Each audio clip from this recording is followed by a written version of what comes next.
আসসালামু আলাইকুম প্রিয় দর্শক, চুলারপাড়ে আপনাদের সবাইকে স্বাগত জানাচ্ছি। আমি সুচি। এই মুহূর্তে আমি আছি সোনাগাজী উপজেলার চরনারায়ণে। এই রমজান মাসে এখানকার চরের মানুষজন কি ইফতার করছে সেই রেসিপি আজকে আপনাদের মাঝে তুলে ধরব।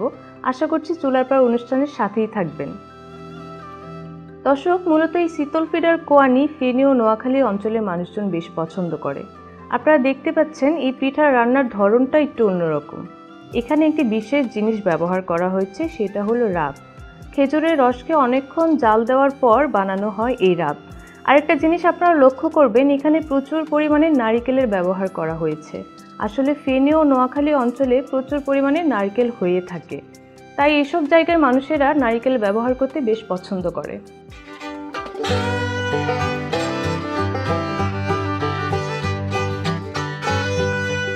দাদি আসসালামু আলাইকুম। ওয়ালাইকুম সালাম। কেমন আছেন? ভালো আছি। কি ইফতার বানাইতেছেন? শীতল পিঠা বানাইতেছি। শীতল পিঠা বানাইতেছেন? জি। কি এই যে ইফতারের জন্যই তো বানাইতেছেন? ইফতারের জন্য বানাইতাম আছি।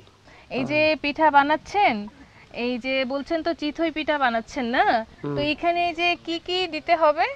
গরম পানি, নুন। গরম পানি, নুন, এই যে চালের গুঁড়ি, আতপ চালের গুঁড়ি। আতপ চালের গুঁড়ি। এখানে মোটামুটি আধা কেজির মতো চালের গুঁড়ি আছে। এখানে দেখতে পাচ্ছি একটা ডিম দিয়েছেন, এটা কেন দিয়েছেন? ডিম দিছি নরমের লাগে। তো এখন এখানে কি করতে হবে? এটা হিটা বানাই কইতে হইব। তাহলে এটা এখন গুলান, একটু দেখি কিভাবে করতে হবে।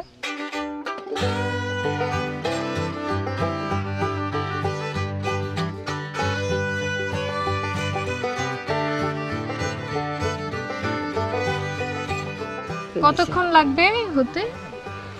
কতক্ষণ লাগবে না, বেশিক্ষণ না।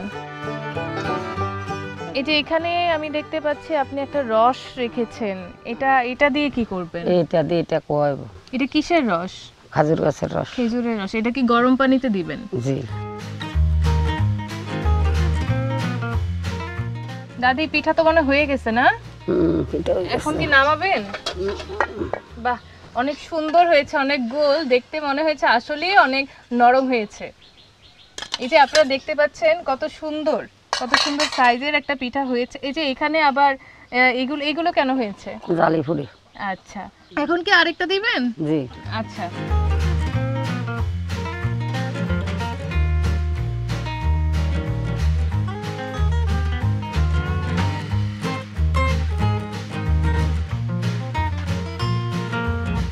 এখন আরেকটা ডিম দিছেন, তখন একটা দিছিলেন, এখন আরেকটা দিছেন। জি। দুইটা দিলে মানে একটু নরম বেশি হয় না?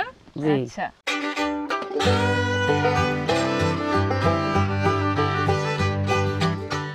এই যে এই পিঠা হয়ে গেছে, এখন হচ্ছে দাদি নামাচ্ছে।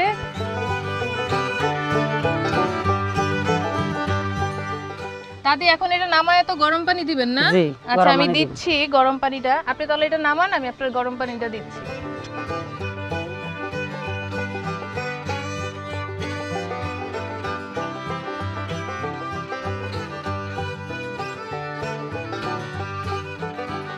দাদি গরম পানি তো মনে ফুটছে না?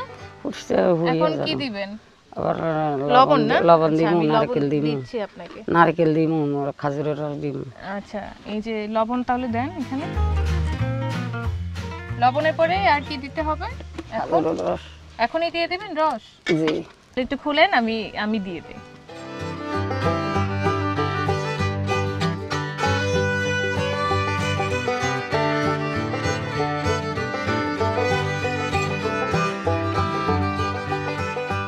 দাদি এই যে খেজুরের রস দিলেন, এখন কি দিতে হবে? নারকেল দিতে হবে। নারকেল? আচ্ছা, তাহলে আপনি নারকেল দেন, আমি ধরি, আপনি হচ্ছে দিয়ে দেন।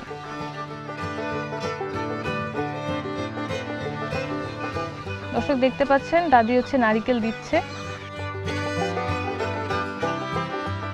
নারকেল মোটামুটি এই সবটাই লেগেছে এখানে। দাদি নারকেল দেওয়ার পর আর কতক্ষণ রাখতে হবে? সামান্য রাখে হিটা দিয়ে লেগে হবে। সামান্য রেখে, মানে অল্প একটু রেখে তারপর হচ্ছে পিঠেগুলো এখানে দিয়ে দিতে হবে।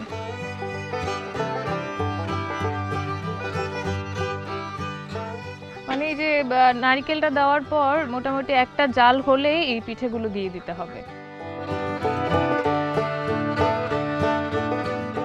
দাদি এটা কি হইছে? আরো জাল হতে হবে? না, জাল একদম না। এখন পিঠে দিবেন না? আচ্ছা, ঠিক আছে, দেন তাহলে ঢাকনাটা নামান।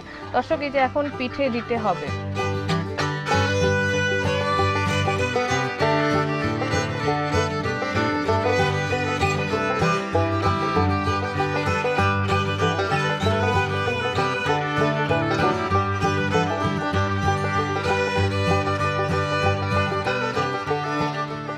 দাদি এই পিঠা তো হইছে না, এখন তো নামাবেন।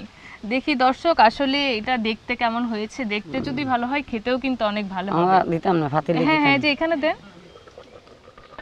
দাদি নামাচ্ছে, গন্ধ তো অনেক ভালো আসছে, মনে হয় এখন তো আর খেতে পারবো না। দেখতেও কিন্তু অনেক সুন্দর হয়েছে।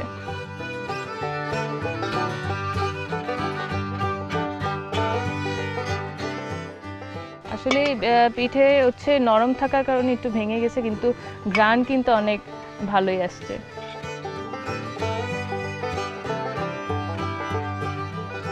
দর্শক দেখতে কিন্তু অনেক সুন্দর হয়েছে, মনে হচ্ছে খেতেও অনেক মজা হবে। দাদি আজকে কিন্তু আমি ইফতার করেই যাবো এখান থেকে। আপনারাও কিন্তু বাসায় ট্রাই করবেন এবং আমাদেরকে কমেন্টস করে জানাবেন যে আসলে আপনাদের কাছে কেমন লাগলো।